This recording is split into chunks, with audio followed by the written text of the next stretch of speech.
Hello, welcome back. This is part 6 of our Unit 7 Reflective Practitioners video series, and I'm going to be talking about documenting reflection and what purpose does it serve, in general.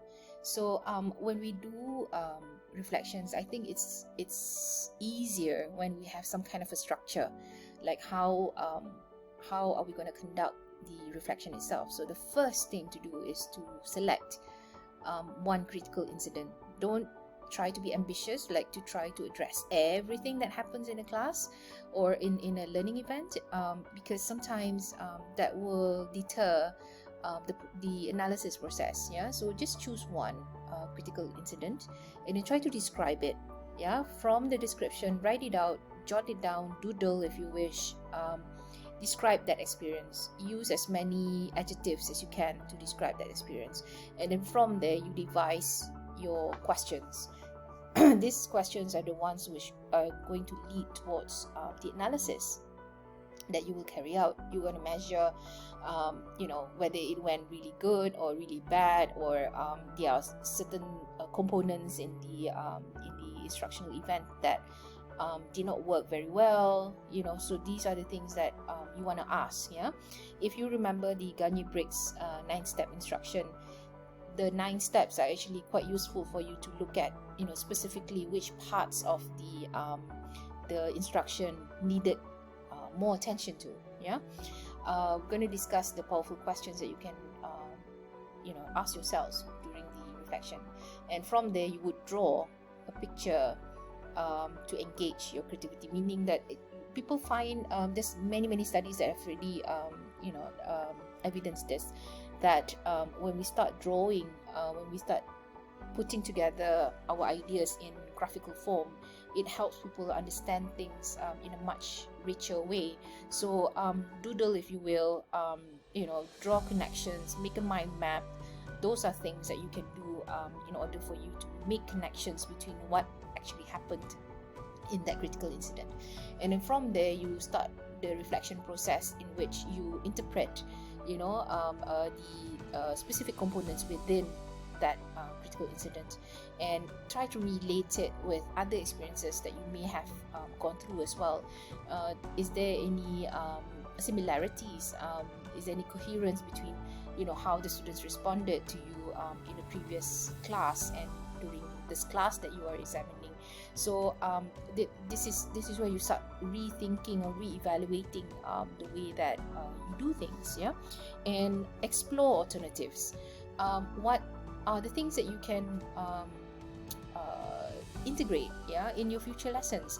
Like, for instance, if this lesson you saw that students were not able to understand the text that you put in your slides, and that they feel that it's very text heavy and it's very hard to understand connection between ideas. So in your alternatives, perhaps you can include like a video or someone else explaining it, or you can include like a mind map, so the students can actually see the connections. The problem with comprehension most often than not is actually the making linkages between one idea to another idea, or one concept to another concept. So sometimes there are students who need that help, and it's best that if it comes from them, obviously, but there are some students who actually need the prodding. How do you make those connections? So if they are trained in a way to help think through what they understand or what they don't understand, by making mind maps, for instance, I think this is a very powerful tool for you to utilize in your future lessons. And then this is where we get to the last bit, which is the decision, like what exactly do you want to do in order to improve in your future lessons. So what are the alternative steps that you want to take?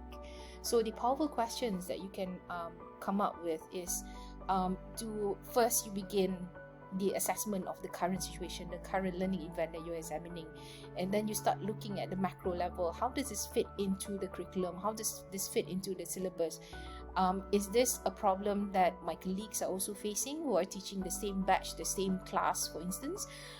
Is this something that people have already picked up from a long time ago, that this learning unit is an issue? what are the things that have been done through this. So this is where you start asking all sorts of questions, and you can start reading as well.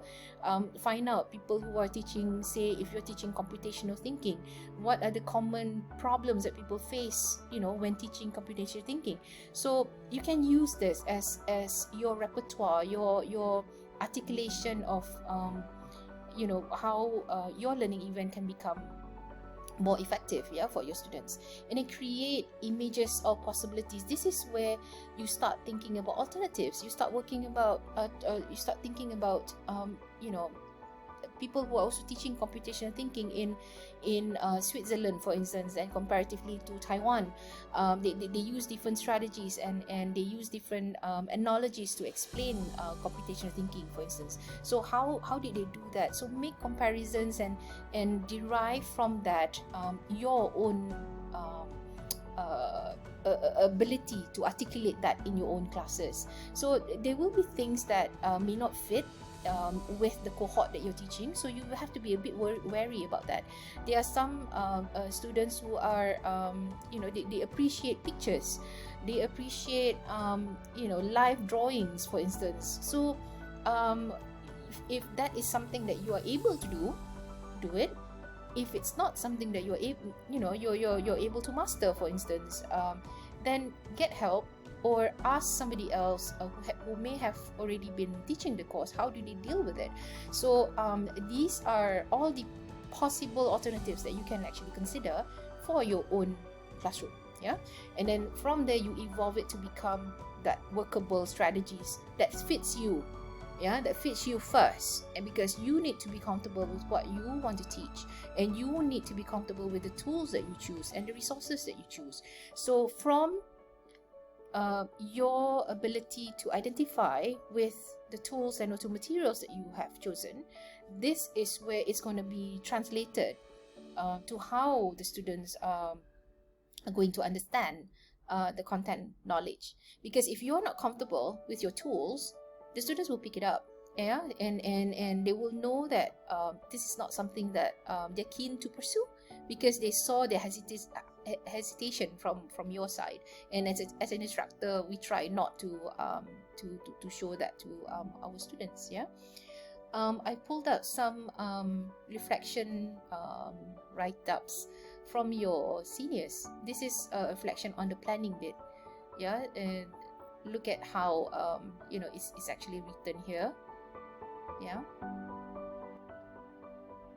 And this one as well. Reflections are compulsory in your teaching practice, which is the final course that you're going to be taking in this program. And you need to be able to articulate that process of reflecting how you teach.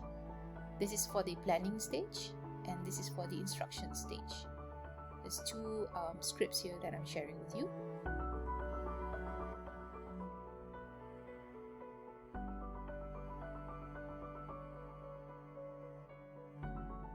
So when we evaluate teaching, we look at how when we evaluate the way that you reflect, we normally look at how you define your strengths and weaknesses in the teaching process.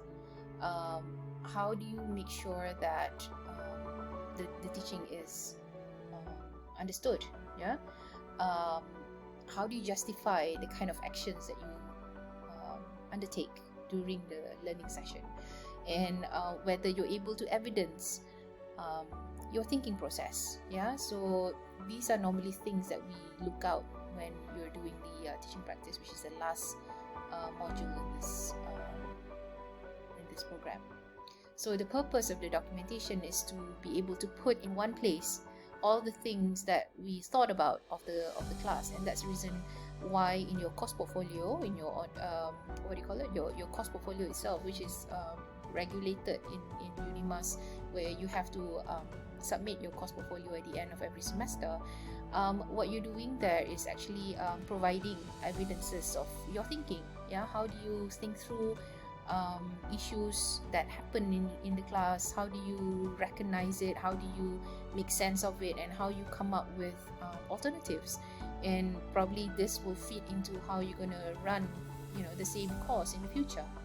So the espouse theories as instructors is very important, because we want to look at your role as the lecturer. Are you an entertainer?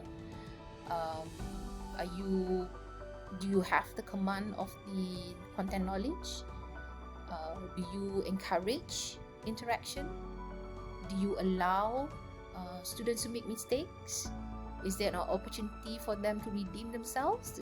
How many times can they make the mistakes? Do you have the enthusiasm to teach? Yeah. Are you motivating? Yeah, that leads towards the students wanting to learn more from you. Are you able to stimulate interest in the subject matter that you're teaching? Are you organized? Yeah. So these are things that we need to be aware of, and I think every instructor need to have that plan, how you're going to carry out your sessions. Are you clear in the way that you present your work? And are you a disciplinarian? There are instructors who tend to go towards a more structured way of understanding. So yeah, these are some of the things that you can use to think about how you position yourself as an instructor, yeah, in higher education.